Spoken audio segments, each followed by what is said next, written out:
Iran Israel সংঘর্ষের আবহে সতর্কতা জারি করা হয়েছে কুয়েটে আমেরিকার দূতাবাসে কর্মরত যারা কর্মচারী রয়েছেন তাদের বাড়িতে সতর্কতা জারি করা হয়েছে। ইসরায়েল এবং ইরানের মধ্যে যে সংঘর্ষের পরিস্থিতি তার জেরেই এই সতর্কতা জারি করা হয়েছে। Camp Arifjan, camp Buehring, Ali Al Salem এয়ারবেসের সাময়িক নিষেধাজ্ঞা, শুধুমাত্র জরুরি পরিষেবার সঙ্গে যুক্ত কর্মীরা সেখানে যেতে পারবেন। এছাড়াও বিমান পরিষেবার দিকেও আমেরিকার নাগরিকদের সচেতন থাকতে হবে।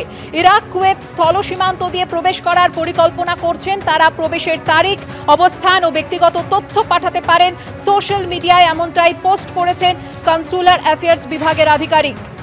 কুয়েটে আমেরিকার দূতাবাসের কর্মীদের বাড়িতে সতর্কতা। ইসরায়েল ও ইরানের মধ্যে যে সংঘর্ষের পরিস্থিতি তারই জেরে সাময়িক নিষেধাজ্ঞা মেনে চলার নির্দেশ। কুয়েতে আমেরিকার দূতাবাসের কর্মীদের বাড়তি সতর্কতা জারি করা হয়েছে। শুধুমাত্র জরুরি পরিষেবার সঙ্গে যুক্ত কর্মীরা সেখানে যেতে পারবেন। এছাড়াও বিমান পরিষেবার দিকেও আমেরিকান নাগরিকদের সচেতন থাকতে হবে, এমনটাই সতর্কতা জারি করা হয়েছে কুয়েটে আমেরিকার দূতাবাসের কর্মীদের জন্য। Camp Arifjan, camp Buehring, Ali Al Salem এয়ারবেসে সাময়িক নিষেধাজ্ঞা জারি করা হয়েছে। ইরাক কুয়েট স্থল সীমান্ত দিয়ে প্রবেশ করার পরিকল্পনা যারা করছেন তারা প্রবেশের তারিখ, অবস্থান ও ব্যক্তিগত তথ্য পাঠাতে পারে। সোশ্যাল মিডিয়ায় পোস্ট কনসুলার অ্যাফেয়ার্স বিভাগের।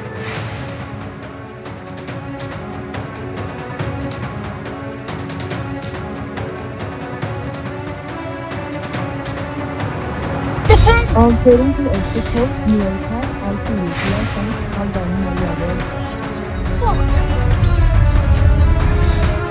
ইরান ইসরায়েল তীব্র সংঘাতের মধ্যেই হরমুজ প্রণালী দিয়ে জাহাজ চলাচল বন্ধের হুঁশিয়ারি দিয়েছে তেহরান।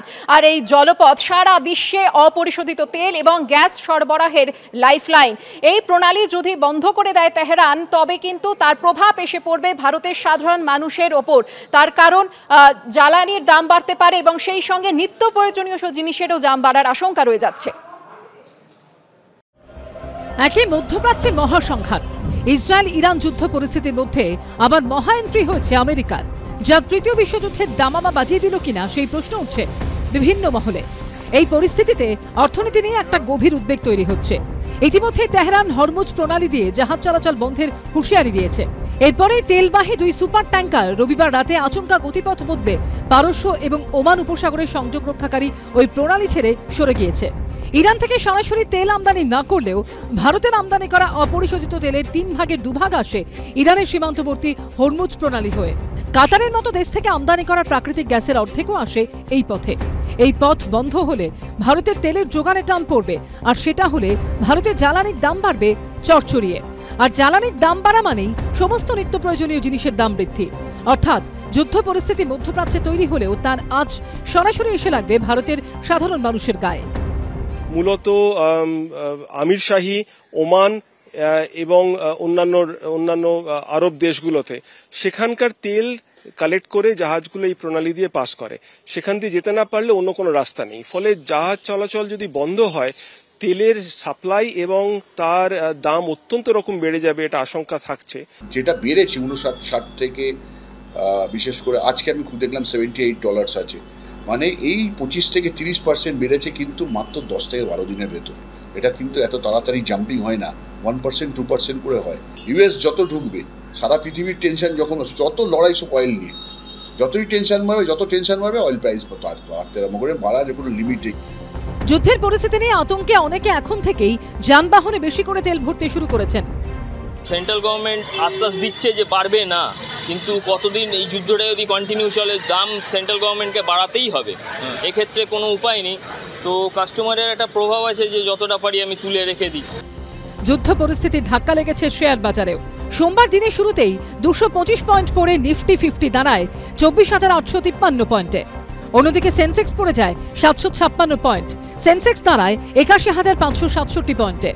তারপর অবশ্য কিছুটা ঘুরে দাঁড়ায় শেয়ার বাজার। টাকা নিয়ে তো একটু গন্ডগোল হবে, কারণ দেখো এরকম একটা অনিশ্চয়তা থাকলে শেয়ার মার্কেটে যারা টাকা খাটায়, বিশেষ করে বিদেশিরা, তারা আশঙ্কা করে এই দেশের যদি কোনো ক্ষয়ক্ষতি হয়, শেয়ার মার্কেটের সমস্যা হতে পারে, তখন এখান থেকে টাকা তুলে তারা অন্য জায়গায় বিনিয়োগ করে। ড্রোন মিসাইল সিস্টেম থেকে রাডার টেকনোলজির জন্য ইসরায়েলের সঙ্গে চুক্তি রয়েছে ভারতের। আবার মধ্যপ্রাচ্যের এই দেশে ভারত চামড়া, জামাকাপড়, বিভিন্ন ধাতু, দামি পাথর, রাসায়নিক পদার্থ, ওষুধ ও চিকিৎসার যন্ত্রপাতি রপ্তানি করে। অপরদিকে ইরানের চাবাহার বন্দরেও বিপুল অঙ্কের বিনিয়োগ করেছে ভারত। পিন পয়েন্টেড স্ট্রাইকস এবং প্রিসিশন স্ট্রাইকস, ক্যালকুলেটেড স্ট্রাইকস, সেখানে তো আমেরিকা ওস্তাদ, এর মধ্যে কোনো সন্দেহই নেই। সেই জন্য এখনও তার ইম্প্যাক্টটা আসেনি। যদি এটা দীর্ঘমেয়াদী যুদ্ধটা হয়, এটা হতে পারে যে শেয়ার বাজার হয়তো অপেক্ষার মোডে চলে যাবে, মানে পজ মোড, একটা বৃদ্ধি পাওয়ার থেকে পজ চলে যাবে। ইন্ডিয়ার মতো করে চলছে, ভারতের মতো করে চলছে, এখনও তার ইম্প্যাক্টটা দেখা যাচ্ছে না, যেটা আগের দিনে হলে পর সঙ্গে সঙ্গে ইম্প্যাক্ট হতো। বিশেষজ্ঞরা বলছেন, ইরান ইসরায়েল যুদ্ধ আরও তীব্র হলে বিশ্ব অর্থনীতিতে পড়তে পারে তার ভয়ঙ্কর প্রভাব। সত্যজিৎ বৈদ্য, অরিত্রিক ভট্টাচার্য ও সুনীত হালদারের রিপোর্ট, এবিপি আনন্দ।